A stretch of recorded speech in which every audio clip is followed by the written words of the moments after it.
आखिर पता चल ही गया किस चीज ने खींचा टाइटन पनडुब्बी को टाइटैनिक के मलबे के पास, और ठीक उसके आसपास हुआ इम्प्लोजन और पनडुब्बी अंदर ही अंदर चिपक गई और साथ ही चीथड़े उड़ गए अंदर बैठे अरबपतियों के। वो चीज कौन सी थी, इसे समझने के लिए पहले आपको क्रोनोलॉजी समझनी होगी। क्रोनोलॉजी कि किस प्रकार से ये जो घटनाक्रम है ये हुआ, और इस घटनाक्रम के पीछे जो सबसे बड़ा कल्प्रिट है वो निकल कर सामने आ रहा है खुद का खुद ओशन गेट। जी हाँ, अभी वैसे तो जांच चल ही रही है, लेकिन जांच के नतीजे आने से पहले कुछ ऐसे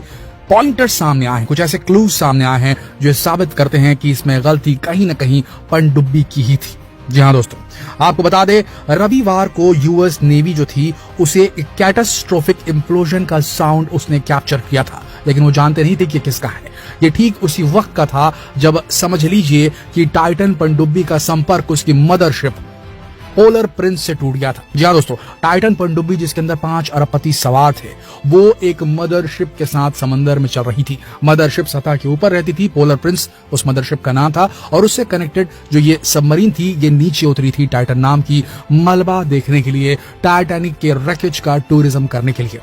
8 घंटे का ये डीप डाइव था जिसमें 4 घंटे ऊपर से नीचे और नीचे से ऊपर जाने के लगने थे और 4 घंटे मलबा दिखाने के लगने थे। लेकिन खबर जो सामने आ रही है वो कुछ इस प्रकार से है। यूएस नेवी को एक कैटास्ट्रोफिक इम्प्लोजन की ऑडियो प्राप्त होती है उनके सोनार डिवाइसेस के ऊपर में, और उसके बाद खबर आती है कि 5 बहुत ही एमिनेंट अरबपति जो हैं वो समंदर की गहराइयों में कहीं खो गए हैं, उनकी पनडुब्बी नहीं मिल पा रही है जो टाइटैनिक टूरिज्म के लिए गई थी। तभी यूएस नेवी को जैसे खबर मिलती है वो तुरंत कैनेडियन जो रेस्क्यू टीम है उससे बात करती है, और कैनेडियन टीम भी इसमें लग जाती है। एक सघन ऑपरेशन चला जाता है, सर्च ऑपरेशन चला जाता है, जिसमें आखिरकार जो कैनेडियन टीम है, जो कैनेडियन नेवी है, उसकी आरओवी को, रिमोट ऑपरेटेड व्हीकल एक होता है, एक ऐसी छोटी सी रोबोटिक डिवाइस जिसे समंदर के अंदर उतारा जाता है, और वो जब स्कैन कर रही थी टाइटैनिक के आसपास, उसके मलबे के आसपास के इलाके को, तब उसे वो जगह दिखाई देती है जहां कुछ ऐसा दिखता है जैसे वहां कुछ फटा है, कुछ इंप्लोड हुआ है, और उसी के आसपास मिलता है उसे टेल कोन,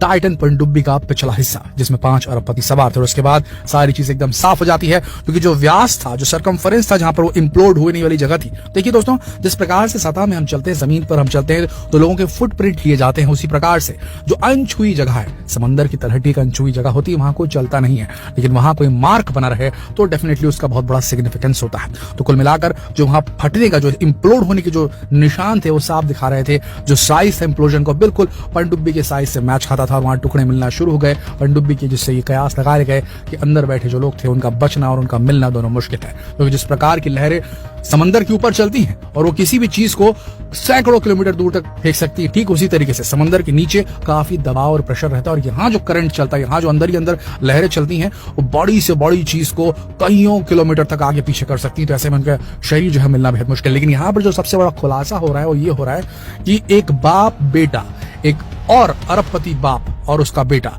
जो अरबपति उनका नाम है जे ब्लूम और उनके बेटे का नाम है शॉन ब्लूम, इन लोगों को भी अप्रोच किया गया था स्टॉकटन रश के द्वारा। स्टॉकटन रश कौन? जो कि ओशन गेट कंपनी के सीईओ थे, जिनका ये बेबी प्रोजेक्ट था, समझ लीजिए, ये जो टाइटन पनडुब्बी थी और उसमें बैठाकर लोगों को टाइटैनिक का टूरिज्म कराने का, टाइटैनिक के मलबे का टूरिज्म कराने का आइडिया समझ लीजिए इन्हीं की कंपनी का था। और उसके सीईओ थे स्टॉकटन रश, जो कि इस पनडुब्बी के अंदर भी बैठे थे, जो दुर्घटनाग्रस्त हो गई और इनकी भी जान चली गई इसमें।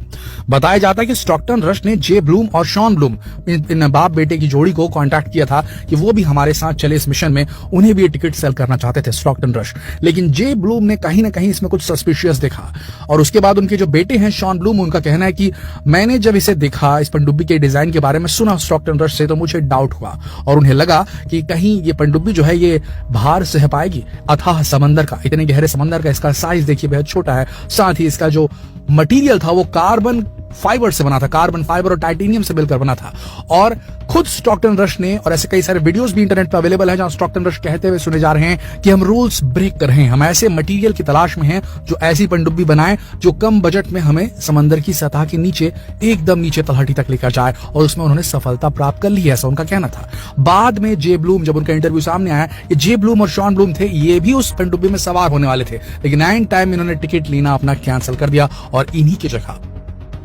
पाकिस्तानी बिजनेसमैन शहजादा दाऊद और उनके बेटे 19 साल बेटे थे उनके, वो शामिल हुए उसमें और वो अब नहीं रहे। तो जब ये खबर उन्होंने पढ़ी जे ब्लूम और शॉन ब्लूम ने कि जिस सीट पर शायद वो दोनों होने वाले थे, ये दोनों बाप और बेटे होने वाले थे, उनकी जगह कोई और बाप बेटा शहीद हो गया है इस पनडुब्बी की जो है एक्सीडेंट में, तब वो सामने आया।